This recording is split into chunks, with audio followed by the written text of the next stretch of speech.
I'll move into, let's quickly get some more perspective on this matter. And I'm now being joined live from our Abuja studios by former Secretary General of the Nigerian Institute of Quantity Surveyor, Mr. Adewumi Akimpelu. I want to thank you so much indeed for joining us on the news at 10 at this time.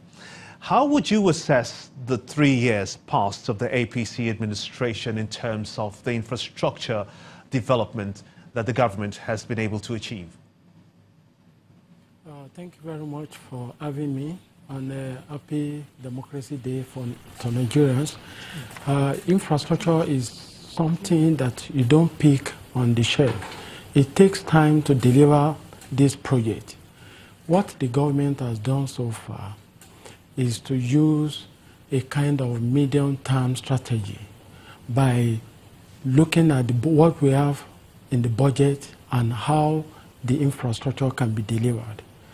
If you recall, about 1.2 trillion naira has been released in 2016 and 1.4 trillion in 2017, giving a total of 2.7 trillion within 2 years, which I believe, is something that is colossal enough. And not only that, when you look at the side of the budget where debt is being used, the administration has been able to use the Sukuk bond to to pursue 25 projects across all the infrastructure. When you say infrastructure, we have the social infrastructure and the economic infrastructure. For social infrastructure and the economic infrastructure, I want to say in terms of realities, they've done well. But in terms of expectation from Nigerians, there may be some hiccup here and there. But one thing is clear, infrastructure takes time because there's gestation period for you to deliver this project. 3 years, you have 4 years to deliver whatever program you want to do. So what the government has been able to do is to leverage on our national integrated master plan that was done by the previous administration.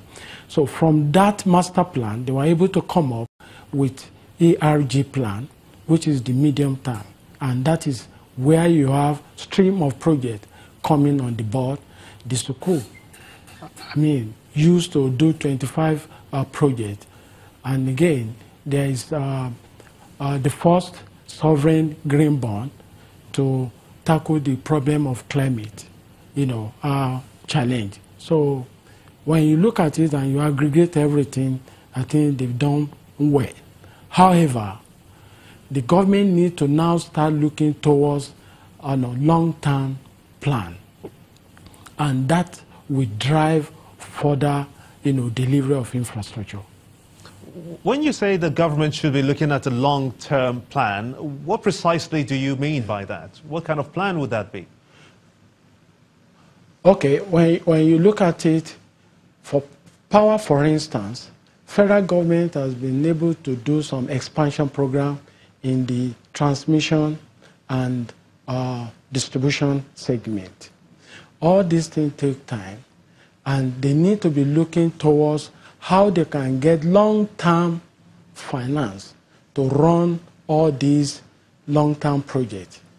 Because as a government, they have 4 years to deliver whatever they have. And what they need to do now is to start thinking of how to come up with a master plan. And I want to advise the government if they can still look into that master plan, that is National Integrated Infrastructure Master Plan, which was done by the last administration and supposed to run for 30 years. For now, they've been able to come up with RGP, making RGP subset of that master plan. There are some other sectors across the board that they need to look into. So that is why they have to come up with a long-term plan on how to finance this infrastructure. And by then, they have to be thinking of alternative funding, which is public-private partnership. It takes time. That is why the administration, they were so innovative in their funding by looking at medium-term, short-term loan to run this project, because we are talking of 4 years to deliver this project. And it will pay Nigeria if you can come up with a master plan that will run within a span of 30 to 40 years, so that we can now start looking at how to fund this thing through PPP. That's a good place to let it rest. I must thank you so much indeed for talking to us on the News at 10. Mr. Adewumi Akinpelu, the former Secretary General of the Nigerian Institute of Quantity Surveyors. Thank you so much indeed for talking to us.